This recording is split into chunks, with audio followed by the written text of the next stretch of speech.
জলদাপাড়ার ঐতিহ্যশালী হলং বনবাংলো পুড়ে যাওয়ার ঘটনায় তদন্তে বন দপ্তর। জানা গিয়েছে, জঙ্গল বন্ধ থাকার পর্যটকদের জন্য বন্ধ ছিল হলং বাংলো। কোনো ঘরের এসি কিংবা গিজারের সুইচ অন ছিল না বলে জানা গেছে। শুধুমাত্র সিঁড়ি এবং গ্যালারির লাইটের সুইচ অন করা ছিল এবং আগুনের কারণে এসির কম্প্রেসর নষ্ট হয়ে যায় এবং তীব্র তাপের ফলে সেটি ফেটে যায় বলে জানা যাচ্ছে। এ বিষয়ে আরো বিস্তারিতভাবে জানবো, টেলিফোন লাইনে রয়েছে প্রতিনিধি অজয়। অজয়, পুলিশ সূত্রে কি জানতে পারছো? তদন্ত শুরু করেছে পুলিশ?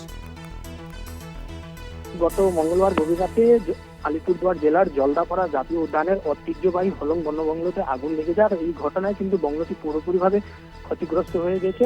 গতকালকেই কিন্তু ঘটনাস্থলে এসেছিলেন উত্তরবঙ্গের মুখ্য বনপাল সহ বন দপ্তরের একাধিক আধিকারিকরা। বন দপ্তরের আধিকারিকরা জানিয়েছিলেন গোটা ঘটনার তদন্ত চলছে। আজকে যেটা জানা গেছে, বন দপ্তরের যে ডিএফও, জলদাপাড়ার ডিএফও, তিনি জানিয়েছেন যে জঙ্গল বন্ধ থাকার কারণে কিন্তু বাংলোটি বন্ধ ছিল, ললু বন্ধ ছিল। আর ঘরের যে এসি গিজারের যে সুইচ অফ ছিল, শুধুমাত্র সিঁড়ি ও গ্যালারির লাইটের যে সুইচ অন ছিল, যার কারণে কিন্তু মানে জানা গেছে শর্ট সার্কিট হলো। শর্ট সার্কিটের কারণে যে এসির কম্প্রেসর যেটা ব্লাস্ট হয়ে যায়, যার কারণে আগুন ছড়িয়ে ছিটে পড়ে। বন দপ্তরের আধিকারিকরা জানিয়েছেন এখনো গোটা ঘটনার তদন্ত করা হচ্ছে।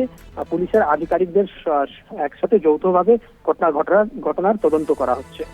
বেশ, ধন্যবাদ জানাবো অজয়। জলদাপাড়ার ঐতিহ্যশালী হলং বনবাংলো পুড়ে যাওয়ার ঘটনায় তদন্তে বন দপ্তর। জানা গিয়েছে, জঙ্গল বন্ধ থাকার কারণে পর্যটকদের জন্য বন্ধ ছিল হলং বাংলো। কোনো ঘরের এসি কিংবা গিজারের সুইচ কিন্তু তখন অন ছিল না, শুধুমাত্র সিঁড়ি এবং গ্যালারির লাইটের সুইচ অন ছিল। আগুনের কারণে এসির কম্প্রেসর বাস্ট করে এবং তার ফলে এই বিস্ফোরণ বলে জানা যাচ্ছে।